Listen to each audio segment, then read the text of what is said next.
na usigi ma ko noro nyona ma shi tu ni nyonche mo shi te muso fe ni nyonche mo shi te muso fe ni nyonche usigi ma ko noro nyona la su ko muso fe ko flash shi te polola la su yere nyende fuila mu de yayi ngolo nyema yede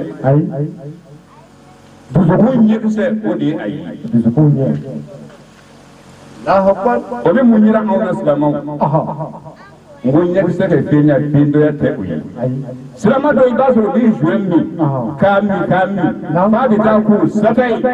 ere nyana nyebala ne lasi shebra ma de kote ako awladu salihin salihun idza ahsanu li amala wa ila fa ako mani mande diga foye mani mande ko ibrahima ko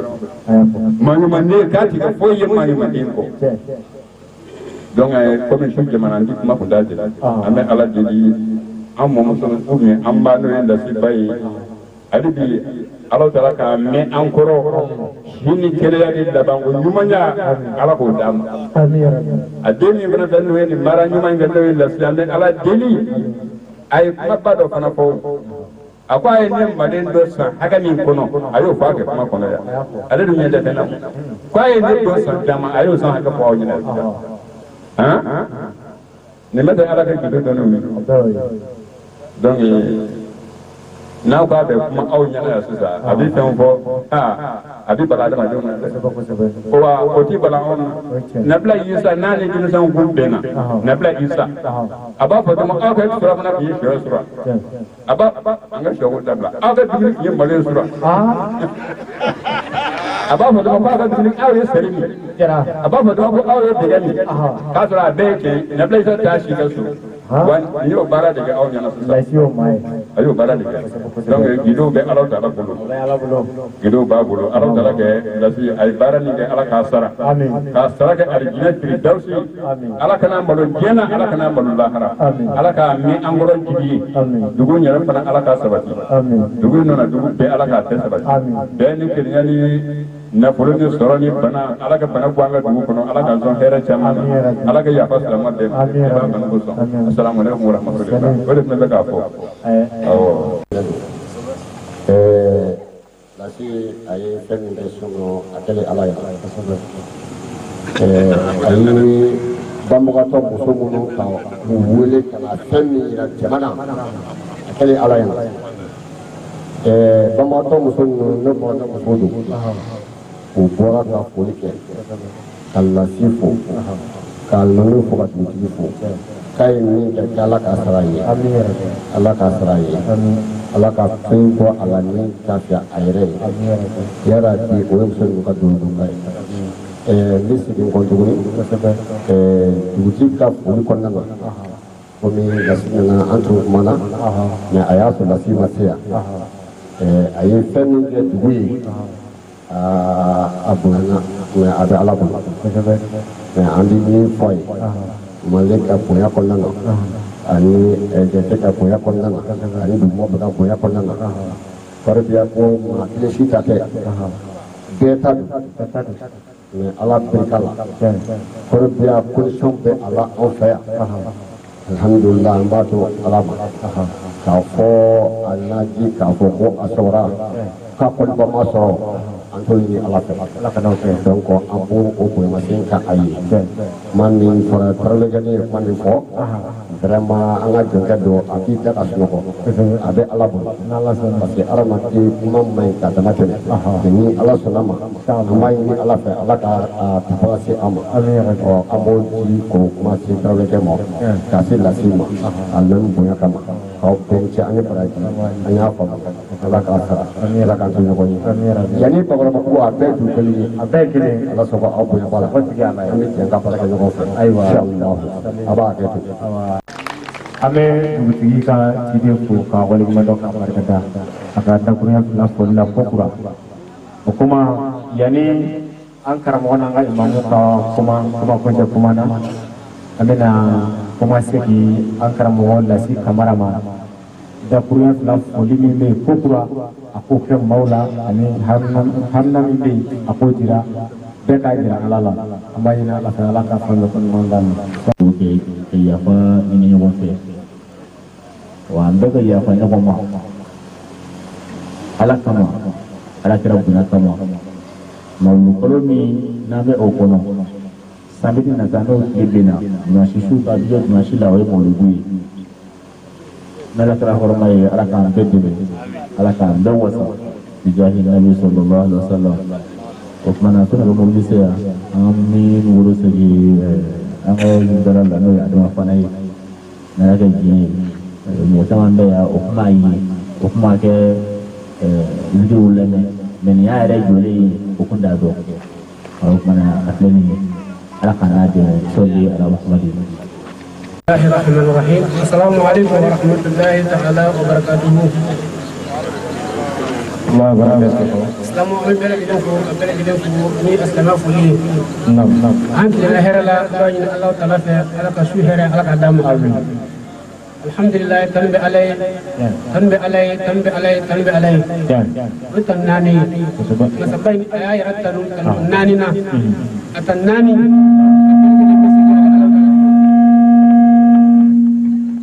tumana bi Allah taala tanu ka ala barakada ka ala wala nyuma ka ala funu kenenka akele ko ka tangani Allah taala ka shaytan torma ka barka da chama ke Allah taala kamno ko am solli an kisi an nema an barka bayin Allah taala ka ke aka chidin baka amin bi aka nyogo ne sayyidina Muhammad sallallahu alaihi wasallam ko tamane ko fe am bi al-islam belaji den ko na ba belaji ni an fo anan baw fefe na kena ka belaji den ko ka belaji barka da amanga du fo amanga almamu fo na ba belaji kabela jilen barkada an sa jalen do am farful nenu o to menen ko fe ambi anga almam ko min ko mana sisa aya am bila sarab ko sebe yani kamara ke kana almam ko mana aya am bo fi la ko sebe imam mozu tamele am bo fi la ko sebe ay rabbi sa jaran farful na ko sebe do de nyati lasna aya to ko ma mena wallahi aya to ko ma mena ko mi tama ka dalay na karma ken na ka mo fi la sisa ayam farful ay woni bo an sena ko sebe ajara wallahi ayam farful ko sebe kam mo ne ba sena kamar ke fana na fana kuma na sisa abarka alay aya do mo ko su minno ala kala de ko qur'ana kono zalika fadlullahi yutihi man yasha wallahu dhul fadli azim ni farin mo ko de ala kala ka fasamantiya de abadi mana ali ala kala ja ala kala ko qur'ana kono tuni al jazaa'ul ihsanu illa al ihsan ala kala ya de qur'ana kono suratul rahman ala kala ko eske nyumaya sarabe nyumaya sarabala ni nyumaya dewa ay ba ko ay nyumaya sarafu itala ni nyumaya de ala kala yalla ko Qur'an ko o to manambe ala tan ala barakada kamara ke amba fu kosme ka barakada ka wali mando ka ina ala tala fe ay min ke islamoy ina fu baraka fa jogo na ay ne ke dugu be de ay ke islam be de ko ay ke bali be amba ina ala tala fe ala ka kamashi an kene aboran na min ala ka ji alsa ala ka nyamala ala ka kanu do nyogona anana kanu sami fe ala ko kanu ala ko sabati ala ko jidi jamana ala ka basgi ama dugo ala ka basgi bogor bo bugu dugo la ko abe dugele do ko bor ka fa jomu abe dugele to man islamo be fa kele be bakele to man amu ka makamba fo ka barkada ka wali mando mam mali bor ka be fa sida ko noro tigi di do ay bar mi ke sa fo ko ilmu diraya sidna khadruni namla musa ka kisa mama ne qur'an kala bayo ayo bara de kisa ay jo sisa dro sunde yelke sunde kaptel ke e ala ka wol ka dondi wallahi e ala ka ma ñu ka dondi wala ko bala yara ka ala ka ma ñu akala se gola de ni yara yu di yala sisa yo di yala sisa barka ala ay jo dro ko alen profe lache anye ki me yoro aduntai adumai dunia ira dia ira wallahi dinati wa ala ka kudin wa ala ka fuka dia dia abadi mo ko ma mana ja wallahi وتمنام دوكاي كدو نينافه كدو كسلام بلجلي كاين الله تعالى بألسا سجان كنا على غادي أي من دي ألسا نقول كمان بالله تعالى بقولوا على كام لغاية أكاد تقولي باركون كداي نيم مقصود صدر كقولوا فرق مقصود كده كروي سجان كنا أم باين الله تعالى بألك كناي وتمنام دوكاي كدو نينافه ما فتلك حجتنا آتيناها إبراهيم على قوم نرفع درجات من نشاء إن ربك حكيم عليم ووهبنا له إسحاق ويعقوب كلا هدينا ونوحا هدينا من قبل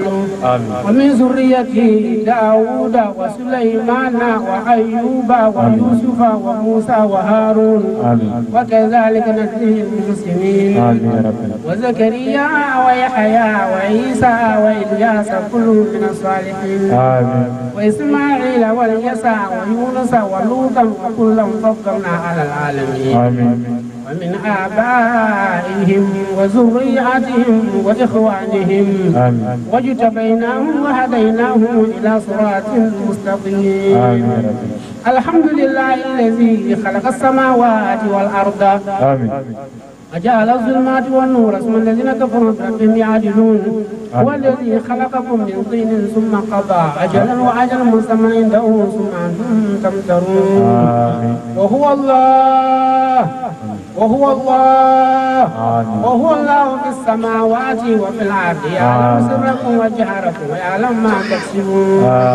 اللهم صل على سيدنا محمد الفاتح لما أغلق والخاتم لما سبق ناصر الحق بالحق والهادي إلى صراطك المستقيم وعلى آله حق قدره ومقداره العظيم صلاة تفتح لنا بها أبواب الرضا والتيسير وتغلق بها عنا أبواب الشر والتعسير وتكون لنا بها وليا ونصيرا أنت ولينا مولانا فنعم المولى ونعم النصير أنت ولينا مولانا فنعم المولى ونعم النصير أنت ولينا مولانا فنعم المولى ونعم النصير أنت ولينا مولانا فنعم المولى ونعم النصير إن الله وملائكته يصلون على النبي يا أيها الذين آمنوا صلوا عليه وسلموا تسليما صلى الله عليه وعلى آله وصحبه وسلم تسليما سبحان ربك رب العزة عما يصفون وسلام على المرسلين والحمد لله.